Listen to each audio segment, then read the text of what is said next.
Hi, welcome to Arenys de Mar.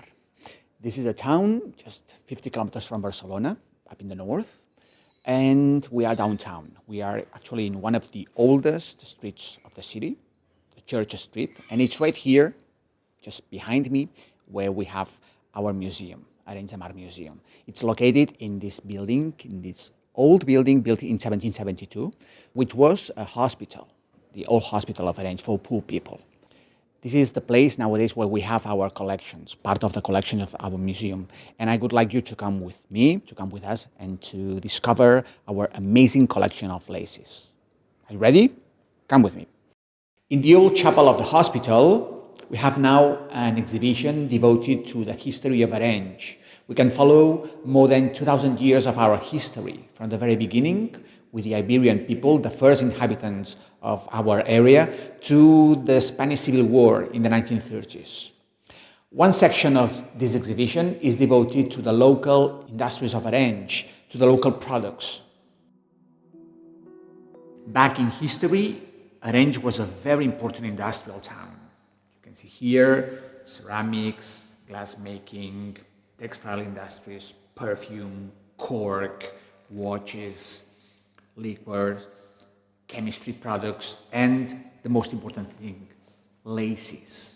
Since the late 1600s, Arenys de Mar, and actually most of the county, was one of the most important lace-making centers in whole Catalonia.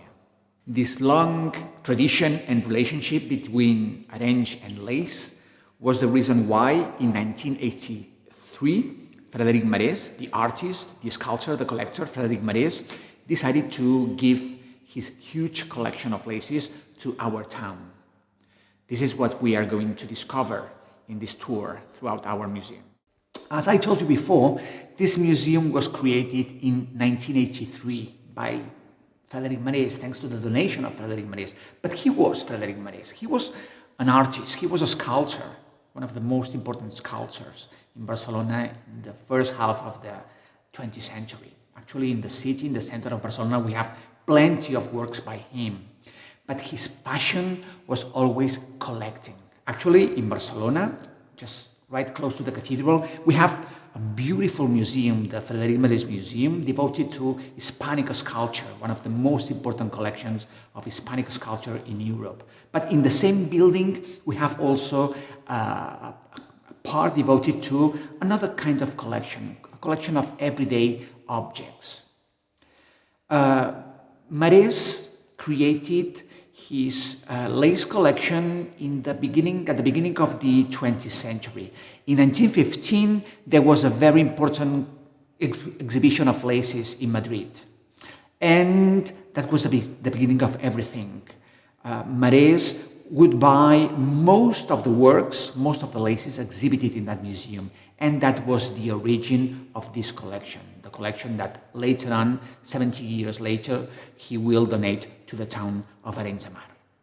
Once you come here, once you come to the museum, you'll find that most of laces are displayed on the first and the second floor of the museums. Here we are in one of the first rooms where you can start enjoying this amazing amount of laces. In this room, we have an interesting collection of meshes. Mesh is supposed to be, by some historians, the first examples of lace work. The items displayed in this room are really interesting. Frederic Marès thought that they were older, they were from the Middle Ages, but according to the last studies, we may say that they were made between the 16th century and the 18th century in Castile, in the center of Spain. There's so much to study. But anyway, most of the items displayed in this room were frontals, were altar frontals, just, textiles to ornate, the liturgical sonography of the churches.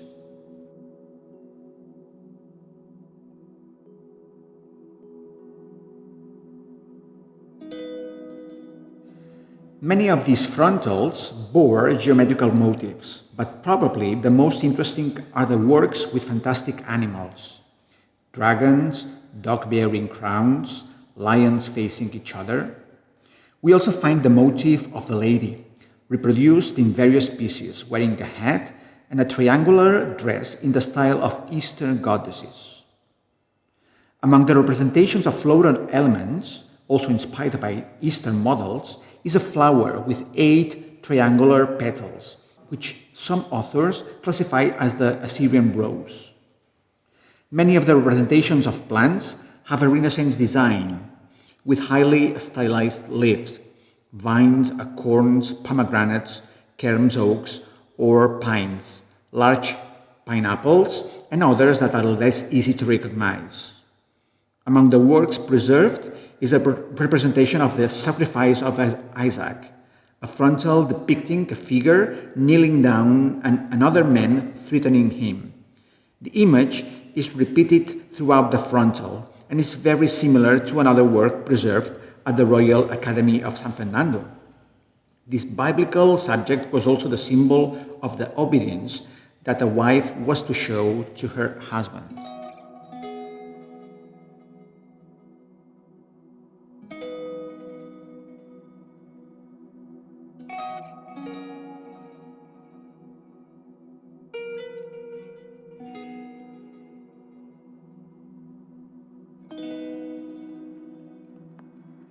Even though in the most important books of lace-making history, we normally talk about laces made in France, in Italy, in Flanders, we shouldn't, we cannot forget the laces made in Spain. Spain was, throughout many centuries, one of the most important lace-making centers in Europe. And one of the most popular laces made here in Spain were metallic laces, laces made with threads of gold and silver. Even nowadays, in some parts of Spain, in southern Spain, these laces are very popular. Back in time, these gold and silver laces were used for personal indumentary, for indumentary of rich people, for the cuffs, for the collars. But nowadays, most of these laces are used for religious images, to embellish the garments of virgins and saints in churches and chapels. It's a very, very beautiful example of this popular lace. Some are really simple and popular, others much more complex. But it's a very good example of another kind of lace made with other materials which are not really easy to work, like metallic threads. I think that one of the most beautiful and particular things about this museum, when you come here you will realize about that, is that we are in a collector's museum. What's that? A collector museum is different from a typical fine arts museum in the sense that in a collector museum we are supposed to be inside the home of the collector. And that's why we can still see, even nowadays in the 21st century, how these rooms were like just 30 years ago. You can see the works displayed in a way that normally we wouldn't find in a regular fine arts museum. At the same time, we can also see furniture, for instance, furniture.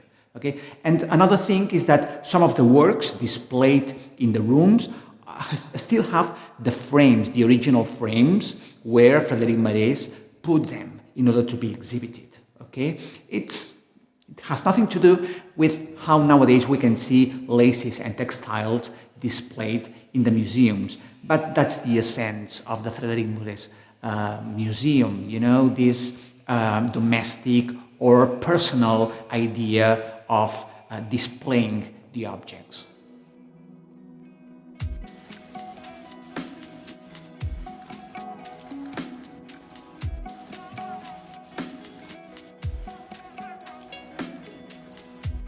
One of the goals of this museum is not only showing laces, but also making people understand how a lace is made. That's really important, because unfortunately nowadays people think that lace making is a hobby made by women, old women, who spend most of their spare time at home just working and making laces, as I told you, as a hobby. But think that, back in time, only 100 years ago, lace making was an industry. If you came here in the province of Barcelona, in our county of Maresme, in Arenys, for instance, you could find thousands of women working in front of the caissons, just making meters and meters of laces.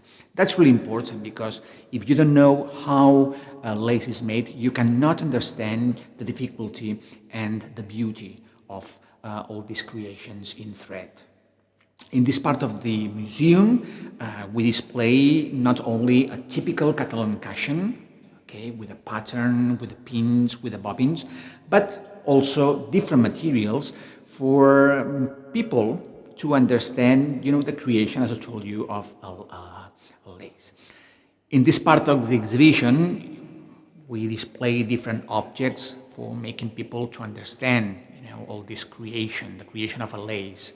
And they can not only touch the patterns, the bobbins, used for making laces, but also they can even touch some laces. Okay, it's interesting to have this object on your hands to understand why they were so precious, why they were so valuable.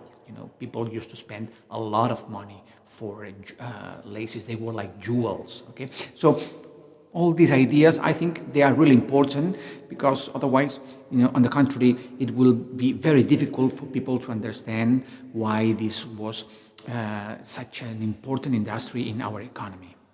In this room, we talk about Catalan lace because within Spain, Catalonia was the most important lace-making center.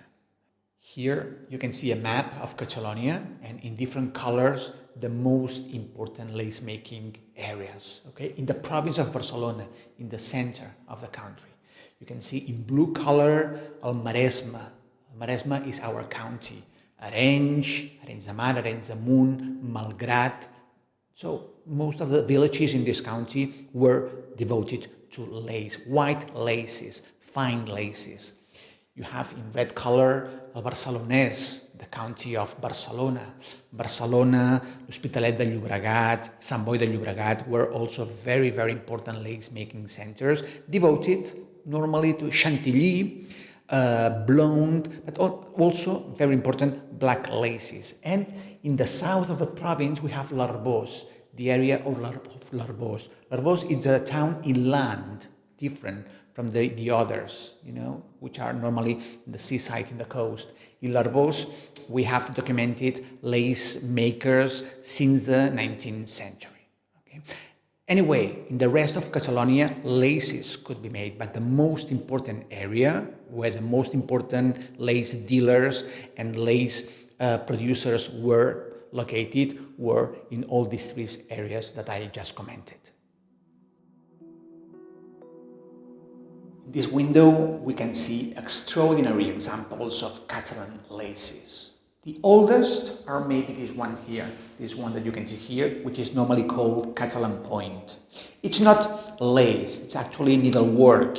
It's worked on a tissue and it consists of removing part of the threads in order to create all these geometrical and radial forms. It's quite similar to the lace produced in other parts of Spain, like in Castilla or in Extremadura, or even in the Canary Islands, in Tenerife. You should know that at the turn of the century, 1800s, 1900s, some of the most important lace collectors in Barcelona loved having this typical Catalan point in their collection. So it's really, really interesting, even though it's even nowadays a mystery, everything about its origin. On the other hand, we can see also a beautiful dress made with Chantilly lace. Even though Chantilly lace was invented or created in France, in Catalonia we had very good producers of Chantilly. Some of our lace makers were really experts on this kind of lace, so delicate, made with silk. This handkerchief, this small handkerchief, is made with this typical lace from l'Arboç, from southern Barcelona. Okay, we can also see this shawl right here, which is a mixture, because all the basis is a machine tool, and it's then embroidered, creating all these figures, all these shapes, all these designs that remind us of lace. Okay, we call it blonda burdana. It's not bobbin lace, it's a mix between machine lace and embroidery. We can also see this beautiful shawl here made with blonde of two tones. You can see it's black silk, but with different stitches, the lace maker can create a composition very pictorial. There is a lot of color here because you can see some gray tones, some black tones, creating a very rich composition. And just to finish, we have here the example of this alp. Okay, which this alp is made with the typical stitch or the typical lace in Arenys de Mar, which is a red fee. We'll talk about this lace later on, but this is an extraordinary example. It's a beautiful alp from the 19th century.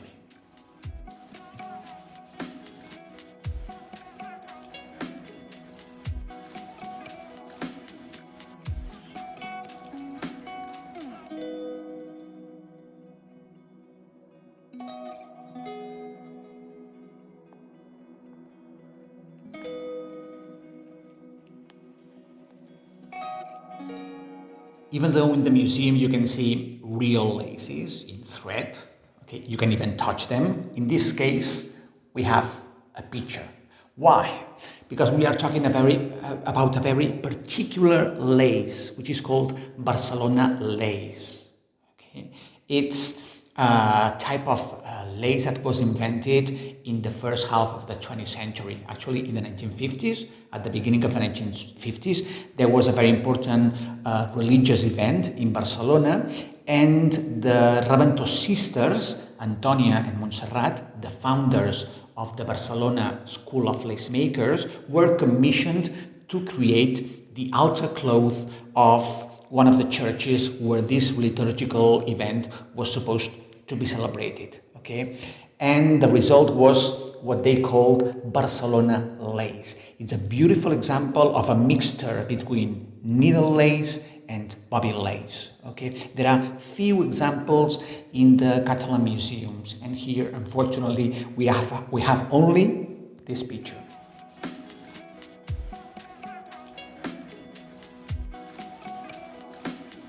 Even though lace is an object normally related to women, within the female world, when we talk about history of lace, we normally talk about men, the dealers, the producers, collectors, designers. We have plenty of male names, but we must talk about women because women are really, really important.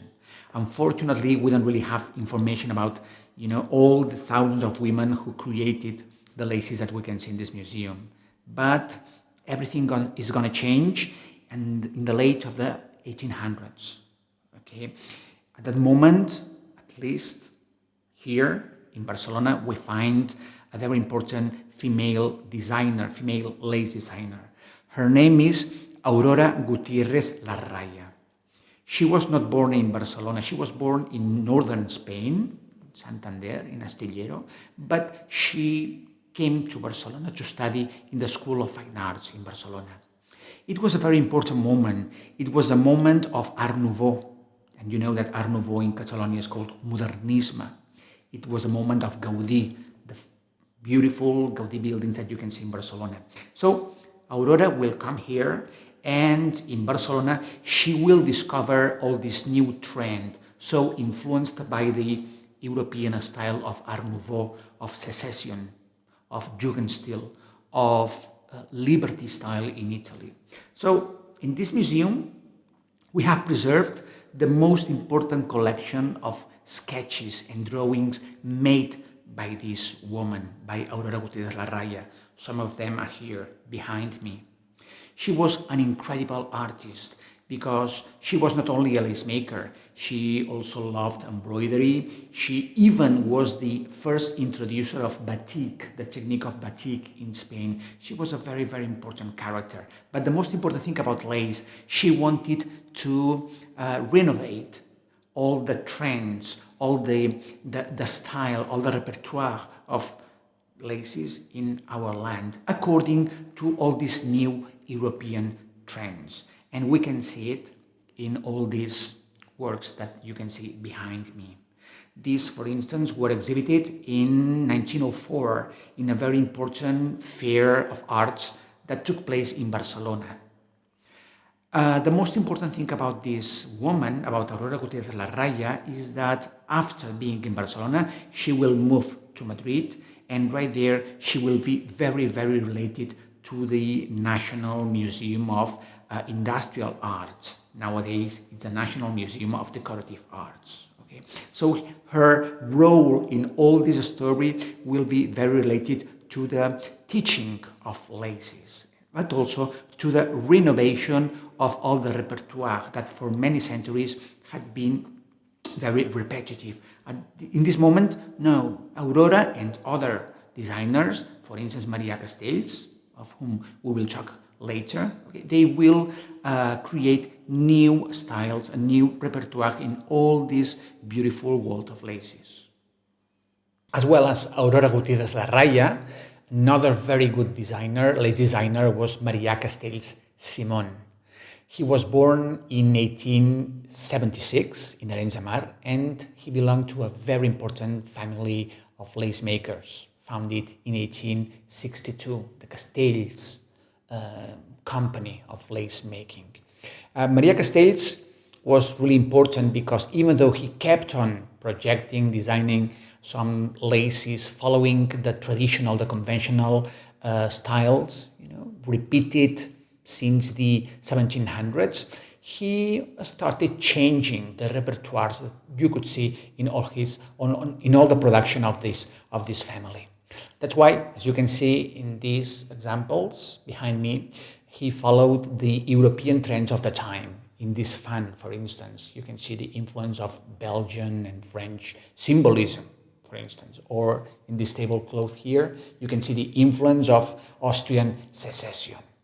Maria Castells and his brother, Joaquim Castells, were really some of the most important lace makers in Catalonia, the first quarter of the 20th century. Okay, we will talk about them later, because right here in this museum we have not only the projects, the drawings, the sketches for these laces, but also real laces in thread created by the talent of this amazing artist, Maria Castells.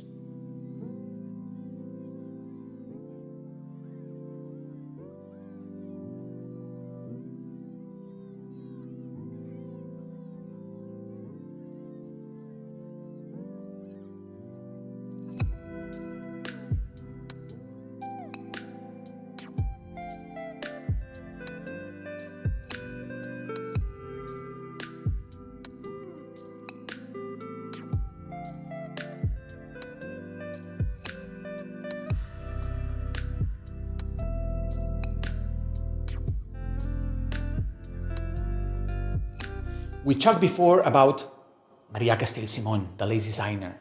So here you are. You can see him working in the workshop of the family. This picture is really important to us. It was published in 1906 in one of the most important magazines of the time in Barcelona.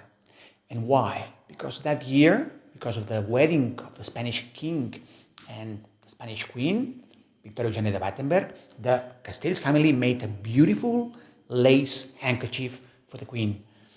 But this picture is more than a simple panoramic of the whole workshop. This picture is a manifesto, because right here, the Castells family want to tell us the whole process of making a pattern, a lace pattern, before it arrives to the lace maker. So the most important thing is that we can see here Maria Castells making the project, the design. And this picture is also important because the Castells family, are showing us some of the most beautiful projects or drawings or designs of that period, where you can see, all this renovation of the repertoires of what we talked before. That's why, for us, this is not a picture. This is a real manifesto.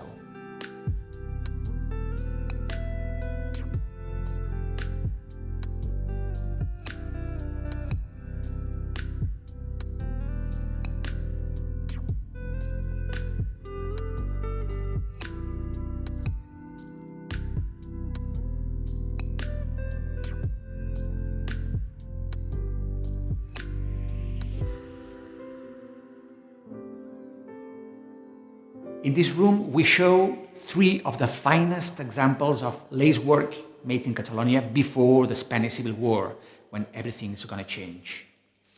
In 1927, the president of the province of Barcelona commissioned Maria Castells, the lace designer, to create 3 projects for an altar cloth, the altar cloth of the Chapel of St. George, ubicated in the palace of the Barcelona government.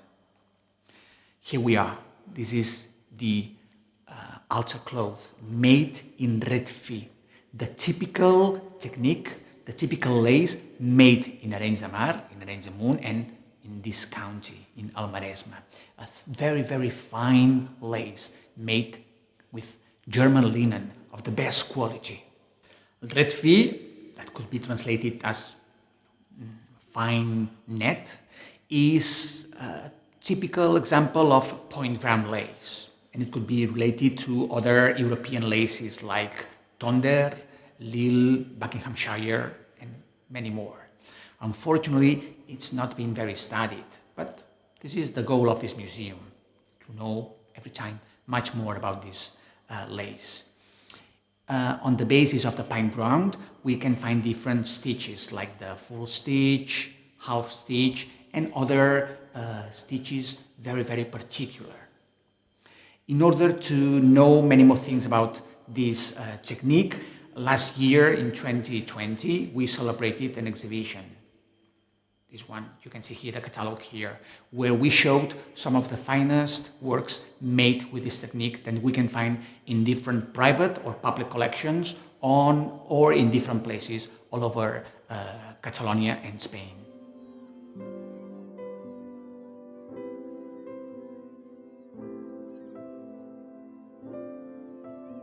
Besides the laces given by Frederic Marès in 1983, this collection, the collection of the museum, has been increased throughout the years thanks to the donations of different families or even collectors who decided to make our museum bigger and bigger. This is the case of Francesca Bonmaison. Some years ago, her descendants gave us the private collection of this lady, Francesca Bonmaison, born in 1872, and who was one of the most important members of the Catalan bourgeois class. She was a promoter of the feminine education. She was member of an association devoted to decorative arts, and she loved feminine handicraft. She was also a lace maker. She used to make laces in her spare time. And throughout the years, he made a spectacular collection that nowadays it's held in this museum. You can see in this collection, as you can see behind me, different accessories for women dresses. You can also find some elements for the household and different techniques like embroidery as well, or even crochet, but different lace techniques from all over Europe. It's really, really interesting.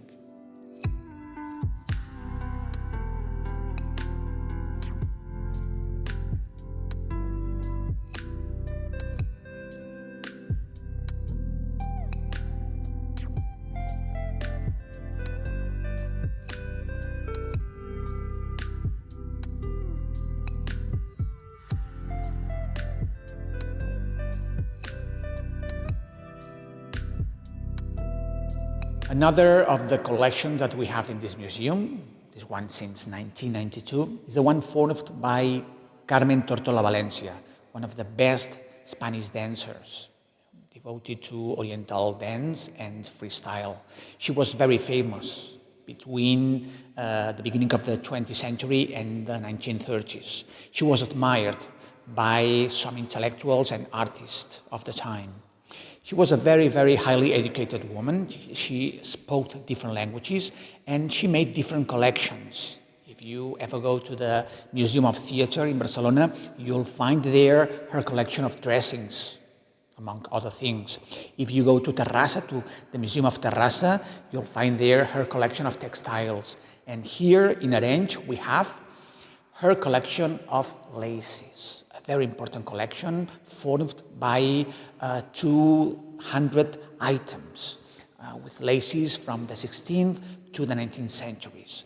She loved laces, but she used to collect them to apply them to her personal and the dressings used in her choreographies. So it's really cool to see the pictures of the time where we can see some of the laces that we have nowadays in our collection. One of her most famous characters was La Maja, where she performed an exotic and beautiful Spanish woman. She became very, very popular with that show, where she used to appear wearing beautiful lace flounces, Spanish shawl, and a fan that we can see in our collections. She was so popular, so famous with that role that she was painted by very, very important artists of the time.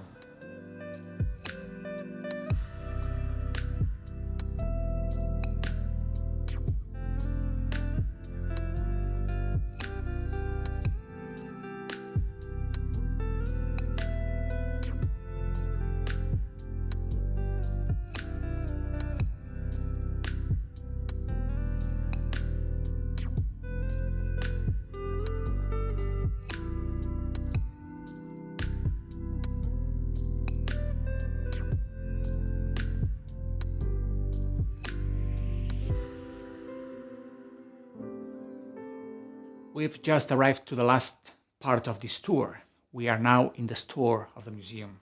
Right here, we conserve more than 5,000 items related to the art of lace making. Not only laces, as you can see, but also sample books, designs, projects, and objects to make laces.